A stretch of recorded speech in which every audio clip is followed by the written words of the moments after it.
A escolha dos pais da próxima geração do seu rebanho deve ser um trabalho criterioso, realizado a partir de uma detalhada avaliação das fêmeas do seu plantel.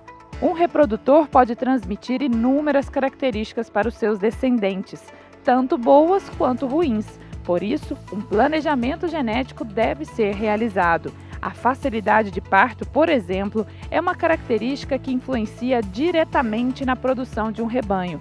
Isso porque, para avaliar o resultado de um animal, antes de tudo, ele precisa nascer. Essa característica ajuda a eliminar do rebanho fêmeas que têm dificuldade na hora do parto e ajudar as novilhas, que normalmente apresentam mais dificuldade nesse momento. A facilidade de parto ela é medida em score, em quantidade de auxílios que essa fêmea ela teve para poder ter o bezerro ou não.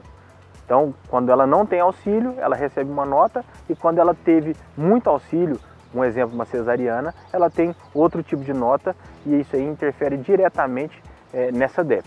Outro ponto avaliado é o peso ao nascimento, mas é importante lembrar, um animal que tenha facilidade de parto não necessariamente tem o peso ao nascimento negativo. Existe muita dúvida no mercado em qual característica eu seleciono, facilidade de parto ou peso ao nascimento, quando eu estou focado nessa característica ou nesse objetivo de ter partos facilitados na fazenda. Então a gente sempre recomenda que seja pela facilidade de parto, porque como a facilidade de parto é o score daquilo que está acontecendo, então isso dá mais confiabilidade para a informação. Claro, ela é altamente correlacionada ao peso ao nascimento, mas se for para escolher entre uma das duas, escolha sempre a facilidade de parto. Existem dois tipos de facilidade de parto que são mensuradas. A direta, que prediz a diferença média de partos facilitados de bezerros, filhos de determinado touro, quando cruzados com novilhas, e a maternal, que é uma medida que torna possível predizer a facilidade de parto em filhas de determinado touro. Vamos a um exemplo para ficar mais claro. Quando falamos em facilidade de parto direta, se o touro A com 30 de DEP é utilizado em um grupo de 100 novilhas e um touro B que tem 10 de DEP for utilizado nesse mesmo grupo, pela diferença entre as DEPs, podemos esperar que o touro A tenha 20 filhos a mais com facilidade de parto ou não assistido em comparação com o touro B.